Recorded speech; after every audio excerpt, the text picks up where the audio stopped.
And each sheet is 2 times more absorbent, so you can use less than the leading Ordinary brand. So you can get back to your milkshake. My milkshake brings all the boys to God, and their life is better than yours. Bounty, the quicker picker-upper.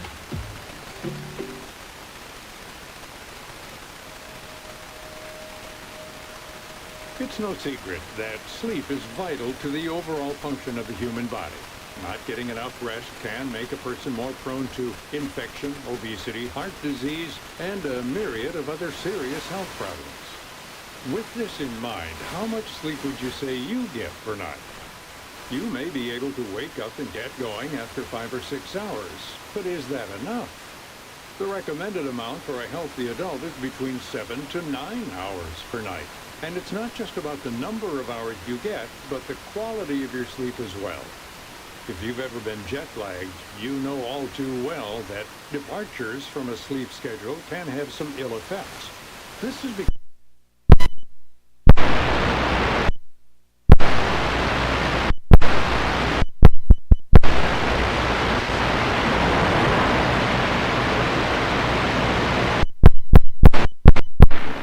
circadian rhythms have become part of medicine in that when one is thinking about when is your blood pressure high, when is your ability to sleep, it's all regulated by a circadian clock system that is throughout the entire body. that's Dr. Fred Turek, a professor of biology at Northwestern University and the director of their Center for Sleep and Circadian Biology. Turek says your circadian rhythm is vital to a variety of bodily functions, and throwing off this internal clock has several negative effects.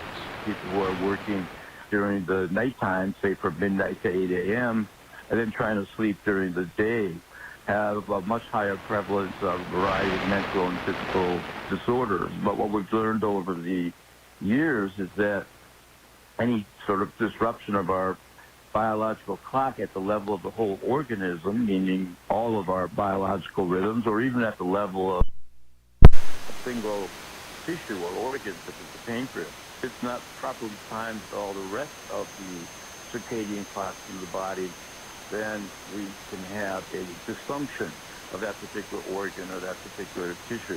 For astronauts in space who don't have sunrise and sunset keeping their internal clocks accurate, this can pose some serious health challenges.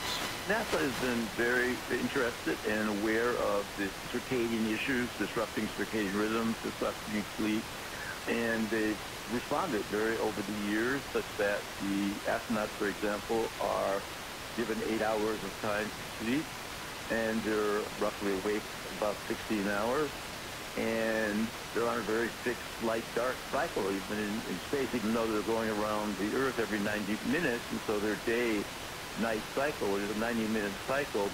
But for example, the International Space Station, but even on the shuttle, the light-dark cycle is controlled, and it's maintained constantly. They're not shift workers in the general sense of the term, because NASA makes sure that they sleep at the same time and are awake at the same time, unless there's some sort of event that needs to disrupt their sleep-wake cycle. NASA scientists report that on average across missions, astronauts in space get about 6 hours of slumber per night. You may think that this number isn't that bad, but the quality of sleep is typically lower than on Earth, according to Dr. Emmanuel Urquieta. Urquieta is the Chief Medical Officer at the Translational Research Institute for Space Health, a key partner of NASA.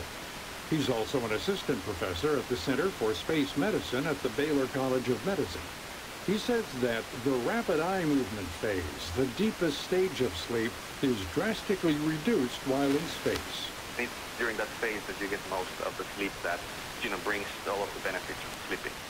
So even though you might have 6 hours of sleep, the phase of sleep that gives you most of the benefits and gives you the mental refresh is reduced by 50%. In addition to this deficit, Urquieta says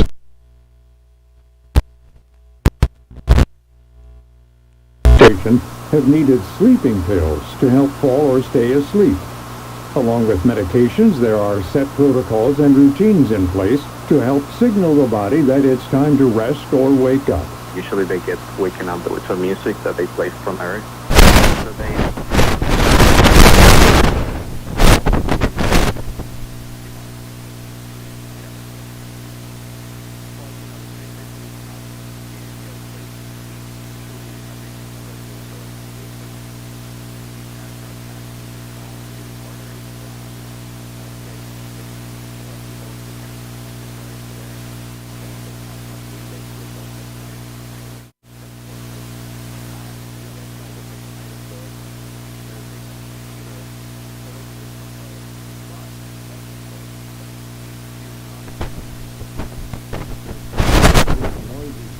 with all of the fans and systems running 24/7.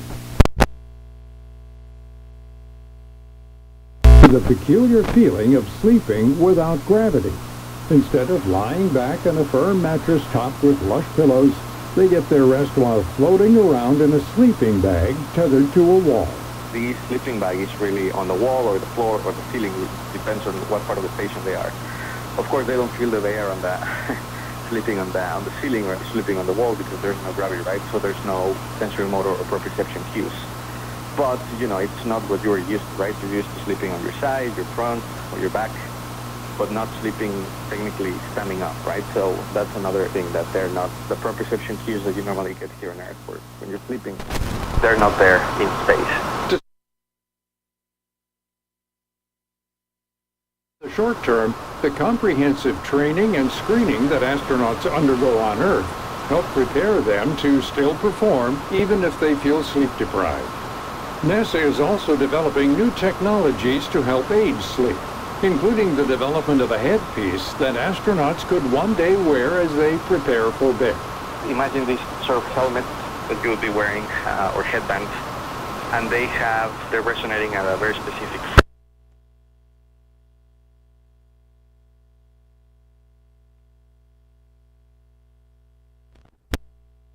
is completely non-pharmacological. So, all the medications that I was mentioning earlier, and not only these ones, but any medication that exists in the world, it has potential adverse events, right, and secondary effects. Turek says that there's still much research that needs to be done to understand the long-term ramifications of living and sleeping in space. We only have really good data for one person, really, Scott Kelly, I think, who has been in space for a year. And, to get to Mars and back, it's going to be about a 3-year mission. And NASA continues to study what is the effect of longer and longer time spent in space on the human biology, including the sleep-wake cycle. And we want to keep collecting data. And, since the mission to Mars is probably going to be in the 2030s,